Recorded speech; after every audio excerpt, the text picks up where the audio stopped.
Vous écoutez Samedi de lire avec l'auteur invité d'Amélie Boivin-Enfield. On est maintenant rendu au moment de l'émission. Mon auteur invité de cette semaine, Marie-Julie Gagnon, vous présente ses coups de cœur littéraires et je vais te laisser commencer. Bon, là, faut que je te dise que ça a été un cauchemar.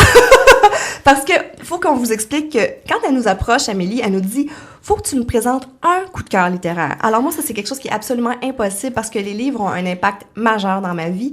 Je dis qu'une des raisons pour lesquelles j'aime autant voyager, c'est beaucoup à cause des livres. C'est qu'enfant, je voyageais pas, donc c'est par les livres d'abord que j'ai voyagé. Et il y a des livres qui ont changé ma vie. Et il faut que je commence par deux livres. Donc, je vais passer vite parce que vous les connaissez déjà. Rue de Kim Thuy et L'énigme du retour de Dany Laferrière. Ces deux livres-là, j'en ai parlé, mais partout, 1 milliard de fois, à répétition, et on en a beaucoup parlé ailleurs dans les médias, mais c'est pour moi deux livres qui me rejoignent très, très, très profondément à cause des thématiques. L'exil, le déracinement, l'identité même aussi qui se transforme au fil de ces déracinements-là. C'est vraiment pour moi deux livres fantastiques, extraordinaires, et j'ai même déjà dit, Dany Laferrière, là, moi je lui ai déjà dit une fois, je dis là, moi, là, j'ai des ambitions littéraires dans la vie. J'aimerais ça écrire des livres, mais si jamais j'écris pas de livre, le livre que je rêve d'écrire, je me dis, au moins, je suis heureuse parce que vous avez publié L'énigme du retour, qui pour moi est l'ultime livre. Pour les gens qui aiment le voyage, qui ont vécu le voyage, qui ont ressenti le voyage, c'est pour moi le livre à lire. Et évidemment, Kim Thuy, pour moi, c'est un livre je dirais parfait dans ses imperfections. C'est un livre qui est écrit, j'aime l'espèce de déconstruction, j'aime la façon dont elle le fait, et c'est très drôle parce que moi, un des commentaires que je disais, à un moment donné, j'avais écrit un billet sur mon blog, justement, je disais qu'une des grandes forces de ce livre-là, c'est l'économie de mots. Je trouve que chaque mot qui est là a son impact et sa puissance, et quand on rencontre Kim Thuy, c'est la première chose dont on se rend compte, c'est la personne qui parle et qui parle et qui est oui. Donc, le contraste mais en même temps, c'est tellement l'essence de ce qu'elle est. Moi, c'est vraiment deux livres. Bon, puis là, j'ai déjà longtemps que tu les as lus? Je les ai lus, ces deux livres-là, à peu près quand ils sont sortis. Okay. Puis, ils sont jamais très loin. Puis, c'est des recommandations que j'ai fait souvent à des gens qui se demandent justement quoi lire. Et là, j'ai plein de livres devant moi. Et là, j'ai pas beaucoup de temps. Donc, ce que je vais vous dire, faut que je dise une chose, c'est que j'ai choisi juste des choses qui ont des liens avec le voyage. Et en voyage, j'achète des livres beaucoup, moi aussi. Et je suis allée l'année dernière à Belle-Île-en-Mer, en Bretagne, où Sarah Bernard, donc cette grande actrice, avait une maison.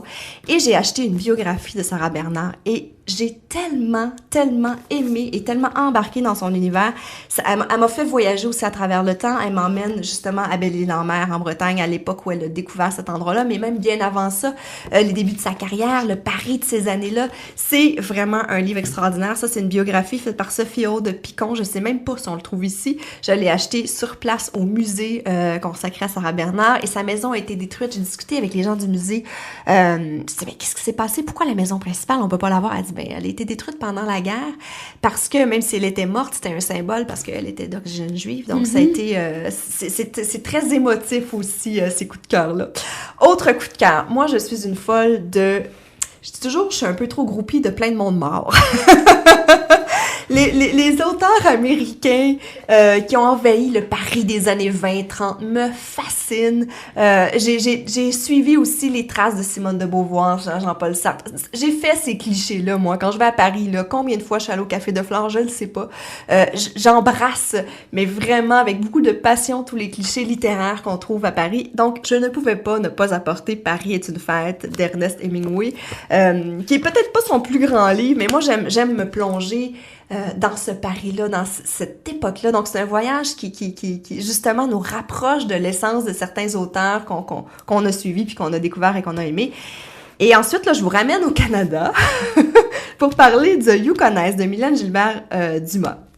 Mylène Gilbert Dumas, c'est drôle parce que moi, j'avais jamais lu ses livres, je la connaissais pas. Et là, je m'en allais au Yukon pour la 3e fois. Le Yukon, c'est une grande histoire d'amour. Ça a été un gros coup de cœur pour moi. La première fois que j'y suis allée, j'étais allée à Dawson City pour le soleil de minuit. Donc, j'ai vraiment vu la lumière sur la ville. Puis, j'ai découvert cette espèce de village-là qui a été très, très important à l'époque de la rue Vers-l'Or et tout ça. Donc, ça a été un gros coup de cœur.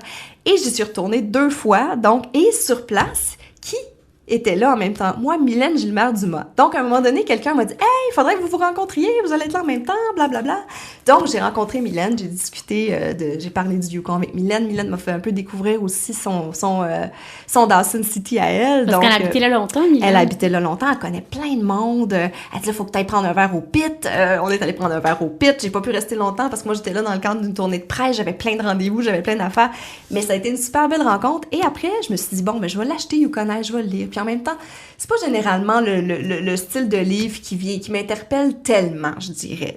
Les trucs un peu historiques. Moi, j'aime mieux me plonger dans des livres qui ont été écrits à l'époque où ils se passaient. Mettons, tu sais, un peu comme je dis, Paris est une fête, ça date quand même. Et là, j'ai lu le fameux Yukon. C'est pas historique, en fait. C'est plus que ça nous plonge dans le côté... la quotidienneté des gens qui habitent au Yukon. Puis c'est ça. Puis à la base, moi, j'étais pas ça. Et j'ai tellement trippé. Non, mais attends, tu comprends même pas comment j'ai trippé. Et je lui ai dit, là, j'ai dit, Mylène, puis là, à la fin, ma conclusion, c'était, j'ai tellement aimé ça, je veux frencher un barbu. C'est vraiment un livre qui te donne le goût de tout sacré, là, d'aller vivre dans le bois. Et j'ai ça, moi, le bois, là. Donc, il y a tout ce côté-là. C'est vraiment, on sent sa passion pour le Yukon du début à la fin. Et elle m'a embarquée, mais complètement. Ah, mais moi aussi, je voulais faire mes valises après avoir fini ça. Je voulais partir au Yukon. C'est vrai? Oui, oui. Ah non, j'ai adoré vraiment ce livre-là, Yukonaise. Et depuis ce temps-là, je le fais lire à tout le monde que je connais. Là, il faut que je finisse par un livre. Parce qu'il faut que je finisse par finir, parce que j'aurais pu vous parler longtemps. J'ai même pas parlé d'Amélie Nothomb, parce que elle, là, c'est une auteure que je trouve qui est... Il y a un petit snobisme autour de cette auteure-là qui est très... Ben, elle est assez particulière. Oui, puis elle a beaucoup de succès et tout. Mais moi, tous ces romans... Oh mon Dieu, je viens de voir que ma fille a colorié dans mon livre. Ni d'Ève, ni d'Adam. Il y a un beau dessin de Maya qui va avoir à peu près 2 ans, genre. Donc, ce livre-là d'Amélie Nothomb, Ni d'Ève, ni d'Adam, c'est un livre que j'aime beaucoup parce qu'il est très autobiographique et ça parle de ses années au Japon, mais au moment où elle avait un fiancé japonais. Pour avoir vécu différentes histoires d'amour à travers la planète, je me suis beaucoup reconnue dans certains aspects parce que c'est confrontant d'avoir des relations avec des gens d'une autre culture pour plusieurs raisons. Et j'ai vraiment aimé beaucoup ce livre-là qui parle justement des histoires d'amour interculturelles et avec le Japon, c'est particulier aussi. Amélie, moi, je trouve qu'elle fait ses meilleurs romans, c'est toujours ses romans autobiographiques, je trouve. Et je termine avec La plage, The Beach, d'Alex Garland, qu'on connaît à cause du film mettant en vedette Leonardo DiCaprio, que personnellement, je trouve raté. Il faut que je vous dise pourquoi. C'est que dans le livre, il n'y en a pas de petite histoire d'amour entre Leonardo puis Virginie Ledoyen. Ben, en tout cas, je me rappelle plus des noms des personnages, là.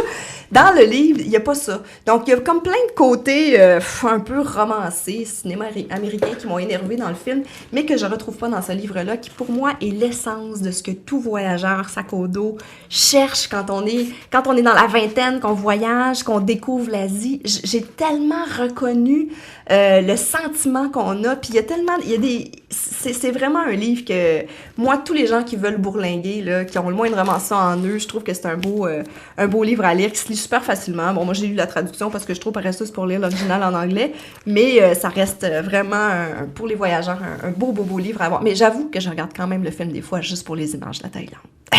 En tout cas, ça donne juste envie de partir. Mais merci Marie-Julie pour les belles suggestions. Puis c'est moi qui te présente dans les prochains instants des ouvrages que j'ai lus cette semaine. Parfait.